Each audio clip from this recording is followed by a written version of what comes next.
Hi viewers and welcome to my channel of Dream to Destination. I'm your host वकार अलीज़ई। आज हमारे साथ एक बहुत ही दिलचस्प मेहमान और मेरा फेवरेट टॉपिक है इसलिए आज इनको मैंने इनवाइट किया है that is property investing and we have got us one and only lovely buyers agent from Pakistan. अस्सलाम वालेकुम मिनहाल भाई।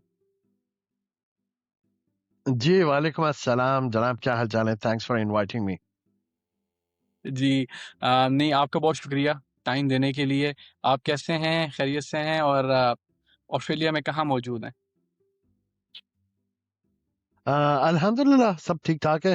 आपको पता है कि हॉलिडेज़ से वापस आकर अपने काम में सेटल डाउन होने की कोशिश कर रहे हैं। सो मैं मेलबर्न में मुक़ीम हूँ और यहाँ पे पिछले हफ्ते काफ़ी गर्मियाँ थी और जिसकी वज़ह से आपको पता भी है कि बुश फायर वग़ैरह थे, लेकिन अब मौसम काफ़ी बेहतर है, अच्छा है, प्लेज़ेंट है। सही। जी।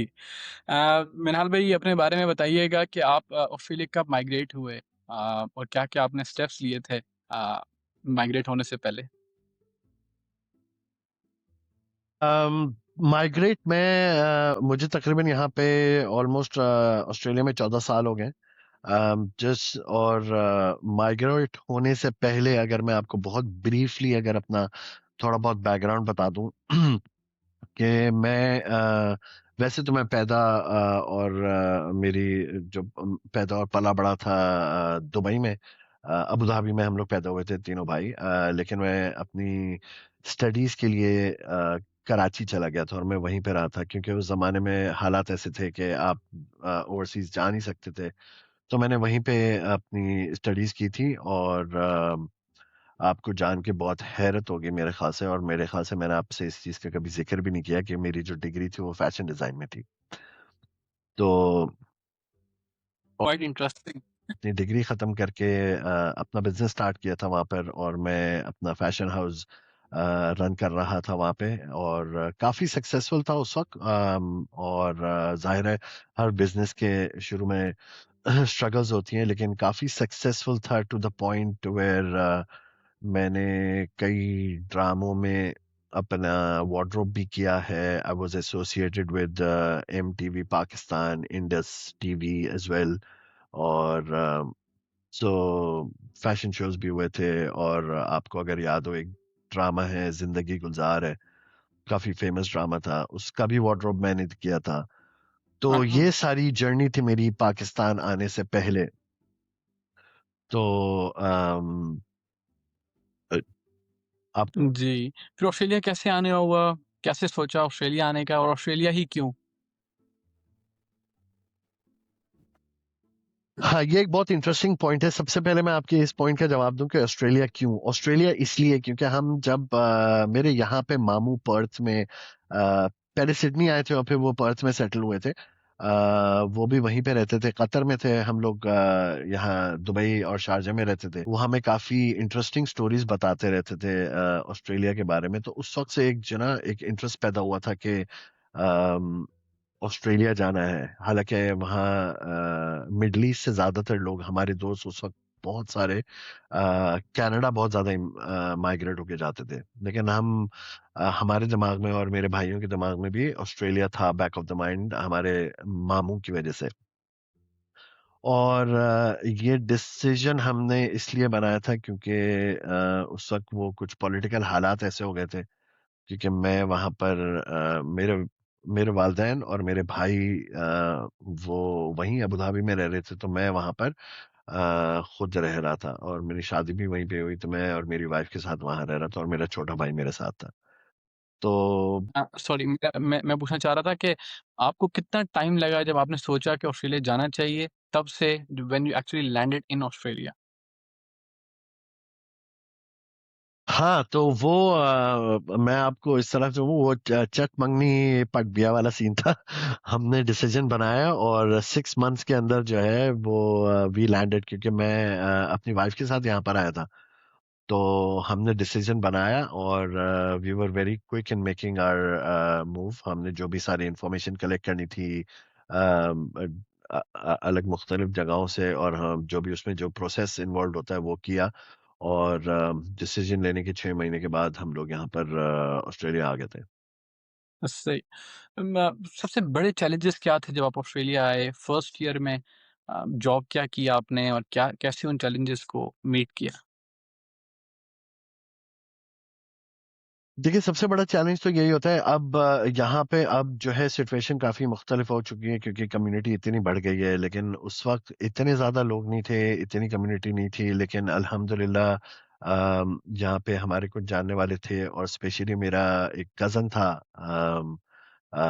जवाद, वो यहाँ पे था, तो उसने मुझे बहुत ज़्यादा हेल्प की, सपोर्ट की, सेटल डाउन होने में, घर ढूँढने में, इन सब चीज़ों में। लेकिन उसके अलावा भी जब हम आप किसी भी नए मुल्क में जाते हैं तो सबसे पहले तो एक एक कल्चरल शॉक आपको मिलता है, क्योंकि हर चीज़ का माहौल बहुत ज़्यादा मुख्तलिफ है। लोग मुख्तलिफ तरीके के होते हैं और तो वो सारे उन लोगों से इंटरेक्ट करना, उन लोगों से मिलना, क्योंकि आपको थोड़ा एक डिफरेंट तरीके का फीडबैक भी मिला हुआ होता है लोगों के बारे में, हर कम्युनिटी के बारे में एक अलग किस्म का फीडबैक मिला हुआ होता है। तो आपके दिमाग में एक वो फीडबैक होता है और फिर आप ना चाहते हुए भी उस फीडबैक को लेके लोगों के साथ इंटरेक्ट करते हैं। तो एक तो ये चीज़ है और दूसरा ज़ाहिर है कि एक सबसे बड़ा स्ट्रगल होता है कि आते के साथ ही जॉब ढूँढना। तो वो एक बहुत बड़ा स्ट्रगल था, लेकिन अल्हम्दुलिल्लाह उसमें भी कुछ लोगों ने मेरी हेल्प की।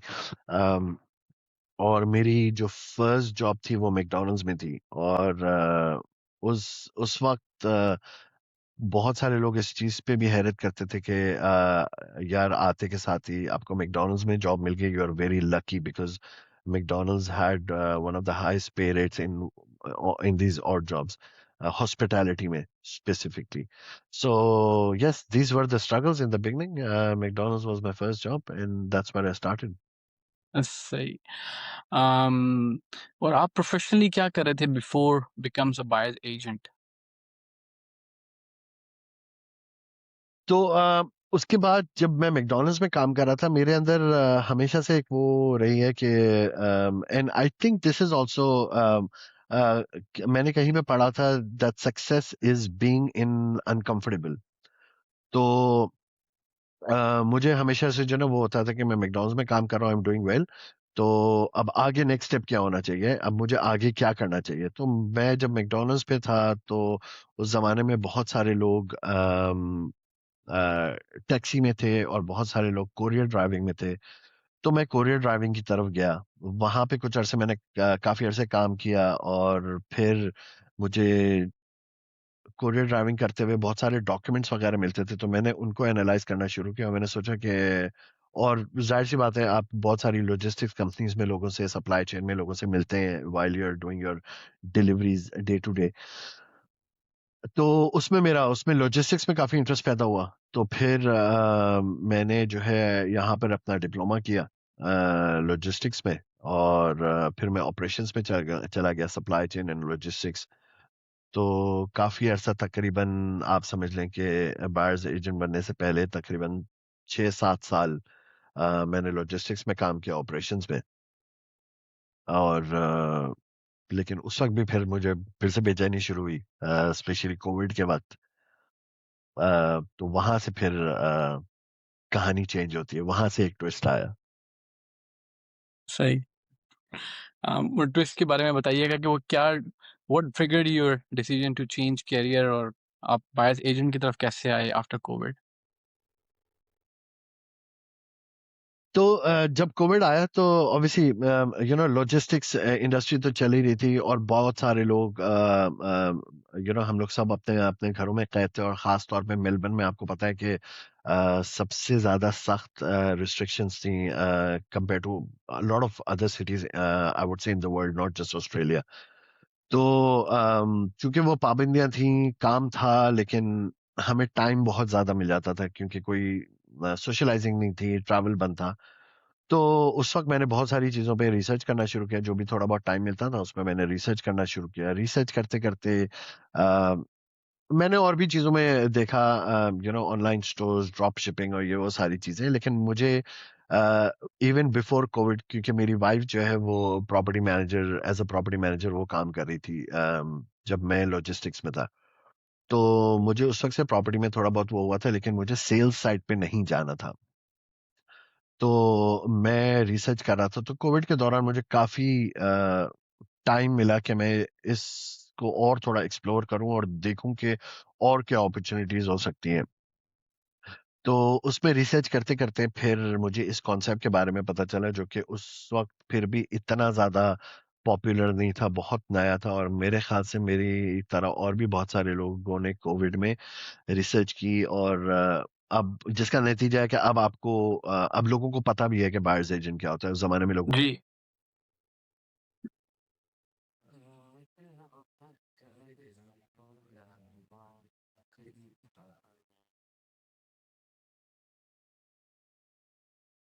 क्योंकि उसमें स्टडीज़ इन्वॉल्व्ड होती हैं और बिज़नेस सेटअप करना इन्वॉल्व्ड होता है, लाइसेंसिंग रिक्वायरमेंट्स होती हैं, ये सारी चीज़ें होती हैं। और इसी के दौरान जब मैं वो कर रहा था, तो अब मेरी बेटी 2.5 साल की है, छोटी वाली। तो उस दौरान जो है उसने भी डिसाइड किया कि उसको इस दुनिया में आना है, तो उसकी वजह से भी थोड़ा प्लान में डिले हो गया।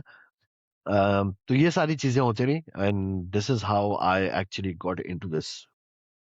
मृणाल भाई, कितना मुश्किल होता है अपने कंफर्ट ज़ोन से निकल के लोग एक करियर चेंज करते हैं, आप तो करते गए। कितना मुश्किल था वन बाय वन?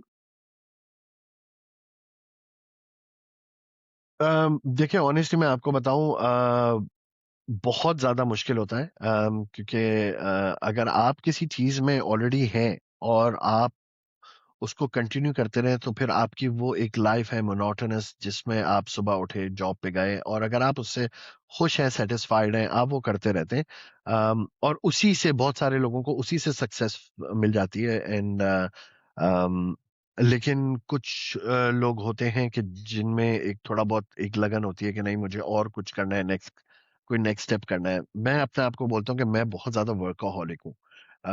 अगर मैं इतना ज़्यादा काम ना करूँ या इन सब चीज़ों पे ना देखूँ, तो मैं शायद हो सकता है कि मुझ में इतनी ज़्यादा मोटिवेशन नहीं है कि मैं कुछ और कोई चीज़ कर सकूँ। अपने आप को बहुत ज़्यादा पुश करना पड़ता है कई चीज़ों में। तो इसलिए जब मैं कोई चीज़ देखता हूँ और मेरे अंदर वही बात होती है कि अपने आप को कंफर्ट ज़ोन से निकाल कर, जब आप ये देखते हैं, या किसी एक आपका एक टारगेट होता है, तो उस टारगेट को अचीव करने के लिए आपको एक प्रोसेस बनाना पड़ता है कि ये टारगेट मुझे अचीव करना है, इसके लिए मुझे क्या करना पड़ेगा। तो उसके लिए अपने आप को कंफर्ट जोन से निकालना ये सबसे बड़ा चैलेंज होता है।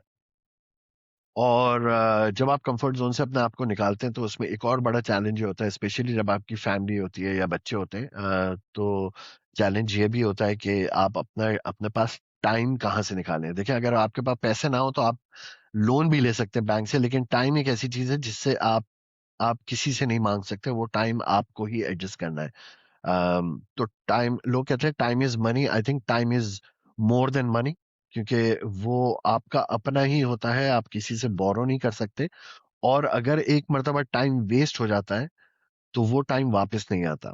पैसे अगर खर्च हो गए या आपका लॉस हो गया, तो आप उसको फिर भी किसी तरह से मेहनत करके रीगेन कर सकते हैं। सो time is very important, and using the time the right way is actually very important. और जब आपको इस तरह से करियर चेंज करना होता है, या अगर आपके अंदर कोई एम्बिशन होता है कि मुझे नेक्स्ट स्टेप पे जाना है, तो टाइम का सही utilization is also very important. तो it has been it's been a very big struggle changing from one place to another, और वो भी completely different fields में। लेकिन आपके अंदर का वो जो पैशन होता है ना, कि मुझे ये करना है, I have to achieve this, that is something that keeps you pushing। भाई, नेक्स्ट क्वेश्चन भी मेरा वही था। What were the biggest struggles जब आप एक्चुअली आपने सोचा कि यार मुझे करना है, और आप कर रहे थे in the middle of it, transition phase में towards become a buyer's agent? क्या क्या स्ट्रगल्स आपने फेस की? कई दफ़ा तो अपनी सोसाइटी में आप कुछ डिफरेंट कर रहे थे, तो पीयर ग्रुप इन्फ्लुएंस होता है, कम्युनिटी इन्फ्लुएंस होता है, इस तरह का क्या ऐसी कुछ क्या स्ट्रगल्स थी? देखिए, सबसे पहले तो स्ट्रगल ये होता है कि जो आप करने जा रहे हैं, उसके बारे में ये मालूम करना कि ये जो मैं कर रहा हूँ, वो सही भी कर रहा हूँ या गलत कर रहा हूँ। तो एक तो आपके दिमाग में ऑलरेडी बहुत सारा कन्फ्यूजन होता है, सो उस कन्फ्यूजन को क्लियर करना, और उस कन्फ्यूजन को क्लियर करने का बेहतरीन तरीका है to gain as much information as possible. दूसरा जो सबसे बड़ा चैलेंज होता है to cut the noise of कि आप को हर जगह से दूसरों के ओपिनियंस मिल रहे होते हैं, इवन ऑन सोशल मीडिया हो या फ्रेंड सर्कल हो या फैमिली हो। आपको को बहुत सारे लोगों के डिफरेंट ओपिनियन मिल रहे होते हैं, और बहुत सारे ओपिनियन मैं उनको नेगेटिवली नहीं लेता, लेकिन बहुत सारे ओपिनियन आपको उनकी मोहब्बत की वजह से मिल रहे होते हैं, क्योंकि वो चाहते हैं कि आप सेफ रहें, आप कोई गलत डिसीजन ना ले लें। तो तो उस चीज के बीच में डिसाइड करना कि जो मैंने चीज सोची है यह सही है, और जो मुझे लोग कह रहे हैं क्या वो सही है, और उसके बीच में अपना एक सही रास्ता निकालना। और जब इस सिचुएशन में जब आप अपना डिसीजन बना के एक सही रास्ता निकालते हैं, तो फिर आप उसमें अकेले होते हैं, बिकॉज आपको पता है कि ये अपना रास्ता खुद चुना है। तो उसमें आपको एक वो खौफ भी होता है, वो फियर भी होता है, that is another one of the challenges कि अगर मैं इसमें फेल हो गया तो क्या होगा। क्योंकि फिर आपने अपना टाइम भी जाया किया है, पैसा भी जाया किया है। सो वो भी एक बहुत बड़ा चैलेंज होता है। एंड देन एक और चैलेंज ये भी होता है to get the right kind of information to जो आपका रास्ता है जो आपने बनाया हुआ है कि मुझे ये गोल अचीव करना है। तो getting the right kind of information कि जिसको सीख कर समझ कर आप उस पाथ पे चल सकें अपने आप को सक्सेसफुल बनाने के लिए। जी। भाई आपकी नज़र में व्हाट इज़ बायर्स एजेंट और ये कैसे डिफरेंट है सेलिंग एजेंट से?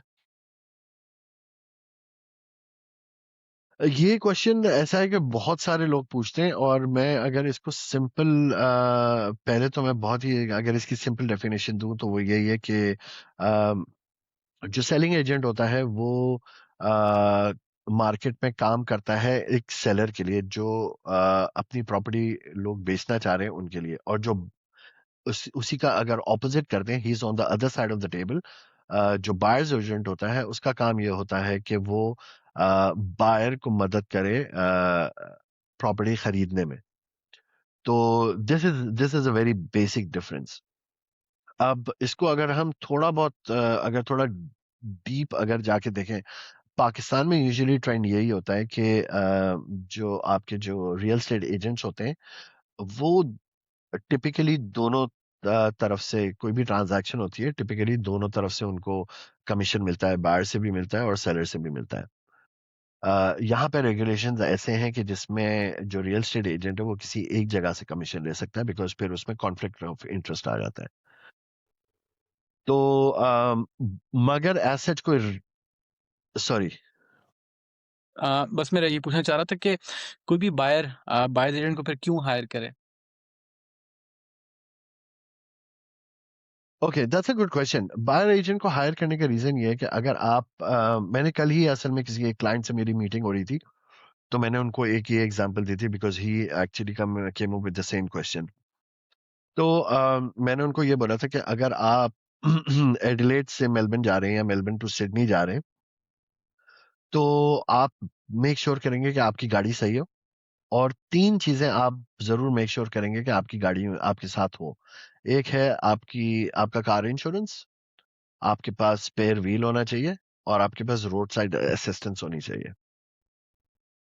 अगर फर्ज करें मैं आपको ये बोलूं कि आप सिडनी से मेलबर्न जा रहे हैं और आपके पास ये तीनों चीजें अवेलेबल नहीं है, तो आपके दिमाग में एक हमेशा एक कंसर्न रहेगा, एक फियर रहेगा कि I am not secure, I don't feel secure कि मैं इतना लंबा ट्रैवल करूं और मेरे पास रोड साइड असिस्टेंस, इंश्योरेंस या स्पेयर व्हील नहीं है गाड़ी में। तो इसकी यही एग्जांपल है कि आप अपनी जिंदगी में एक इतना बड़ा फैसला लेने जा रहे हैं, जो कि हो सकता है कि ये आपका फर्स्ट होम हो सकता है ये आपका फॉरएवर होम हो, और ये भी हो सकता है कि ये आपकी एक पहली इन्वेस्टमेंट प्रॉपर्टी हो। इन एनी केस आपकी फैमिली और आपका फ्यूचर उस प्रॉपर्टी के ऊपर डिपेंड करता है। और अ, स- अ, आप एक बड़ी ट्रांजैक्शन करने जा रहे हैं for 700,000, 800,000, and in some cases even million और मिलियन प्लस। तो it is always good to secure yourself because you don't know कि market कैसी है, how the market is moving, and you want to make sure that there is someone on your side who is helping you in the market and fighting for you, and like there is someone on the other side जो कि seller को help कर रहा है to get the right price and the best price. तो मेरा ख्याल है एक बायर को बायर्स एजेंट लेने की, जो कि पहले इतना ज्यादा लोगों के पास इतनी ज्यादा इंफॉर्मेशन नहीं थी या इतनी ज्यादा नॉलेज नहीं थी अबाउट बायर्स एजेंट। अब बहुत सारे लोग इस चीज को एक्नॉलेज कर रहे हैं और इस चीज की जरूरत समझ रहे हैं। क्योंकि वरना होता यह है कि बहुत सारे बायर्स जो बायर्स होते हैं मार्केट में who are looking to buy properties, अभी तक टिपिकली ट्रेंड यही था ऑस्ट्रेलिया में कि वो कंप्लीटली रिलाय करते थे सेल्स एजेंट की इंफॉर्मेशन के ऊपर। और मैं कई मर्तबा देखता हूँ, इवन मेरे साथ अभी रिसेंटली कल और परसों भी यही हुआ था कि कुछ कॉन्ट्रैक्ट्स थे जो हम एक्सचेंज कर रहे थे, और उस दौरान कुछ ऐसी बातें हुई बीच में कि जो मुझे लगा कि ये सही तरीका नहीं है कॉन्ट्रैक्ट एक्सचेंज करने का, या उसमें कुछ चीजें थी तो मैंने उनको रोका कि ये इस तरह से नहीं होगा, ये इस तरह से होगा।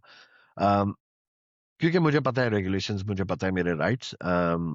तो लेकिन यूजुअली टिपिकली होता ही है कि लोग सेल्स एजेंट्स के ऊपर सोली रिलाय कर रहे होते हैं, ये सोचते हुए कि वो भी हमारे लिए काम कर रहा है। हालांकि जो सेल्स एजेंट है they are not wrong, they are doing their job, और वो अपने सेलर को, अपने क्लाइंट को प्रोटेक्ट करने के लिए काम करते हैं।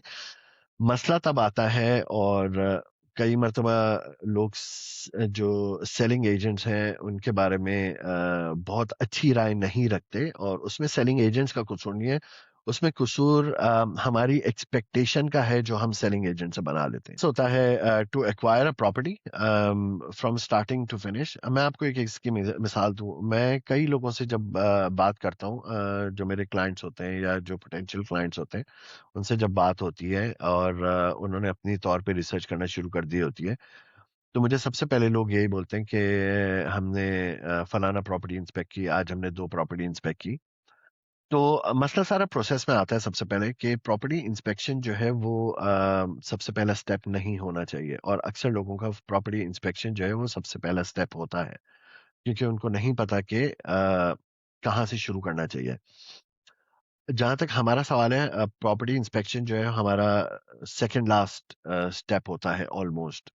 और सबसे पहली जो इम्पोर्टेंट चीज है कि अगर आप कोई प्रॉपर्टी ले रहे हैं तो क्या, क्यों ले रहे हैं, आपकी क्या रिक्वायरमेंट्स है। अगर आपकी इन्वेस्टमेंट प्रॉपर्टी है तो आपको ये कंप्लीटली डिफाइन करना पड़ेगा कि अगर आप इन्वेस्टमेंट प्रॉपर्टी ले रहे हैं तो क्यों ले रहे हैं, आपके इसके पीछे क्या मकसद है, अम, इससे आगे आगे जाके फ्यूचर में आप क्या अचीव करना चाहते हैं, और आपका बजट क्या है। जब ये सारी चीजें आपके दिमाग में क्लियर होंगी, तो आपकी जो हंट है फॉर द प्रॉपर्टी, और एरियाज डिफाइन करना, बजट डिफाइन करना, कहाँ पे लेना, ये सारी चीजें ज्यादा आसान हो जाती हैं। और फिर उसी के बेस पे आप अपनी रिसर्च करें कि आपको किस एरिया में लेना चाहिए, कहाँ पे लेना चाहिए, कहाँ पे आपको ज्यादा कैश फ्लो मिलेगा या कहाँ पे आपको ज्यादा ग्रोथ मिलेगी। तो सबसे पहले ये सारी चीजें डिफाइन करना बहुत जरूरी है। और अगर कोई होम बायर है या कोई फर्स्ट होम बायर है, उसमें यूजुअली आपकी फैमिली रिक्वायरमेंट और पर्सनल रिक्वायरमेंट, अगर आपकी फैमिली है तो उसमें स्कूल की रिक्वायरमेंट, ट्रैवल टू वर्क, ये सारी चीजें बहुत ज्यादा इंपॉर्टेंट है। तो और मैं लोगों को यही बोलता हूँ कि अगर आपके पास बजट कंस्ट्रेंट है, आजकल टिपिकली मेलबर्न में अगर हम बोले तो 700 से कम में आपको कोई बेहतर हाउस घर नहीं मिल सकता, और ब्रिस्बेन, सिडनी और बाकी जगहों पे तो ये प्राइस और भी बहुत ज्यादा है। तो अगर आपके पास लिमिटेड बजट है, तो सबसे पहले इंपॉर्टेंट पॉइंट जो आपको करना चाहिए वो ये करना चाहिए कि आप लिस्ट डाउन करें कि आपकी रिक्वायरमेंट्स क्या है, what are your needs and what are your wants. कौन सी ऐसी चीजें हैं कि जो एब्सोल्युटली जरूरी है, जिसके बगैर आप वो घर नहीं ले सकते, और कौन सी ऐसी चीजें हैं कि जो आपकी जरूरत तो है लेकिन अगर वो ना हो तो घर में तो वो चल जाएगा। जब ये सारी चीजें आपके दिमाग में क्लियर हो जाएंगी, तो आपके लिए वो प्रॉपर्टी हंट करना, बजट डिफाइन करना और एरिया डिफाइन करना आपके लिए बहुत आसान हो जाएगा।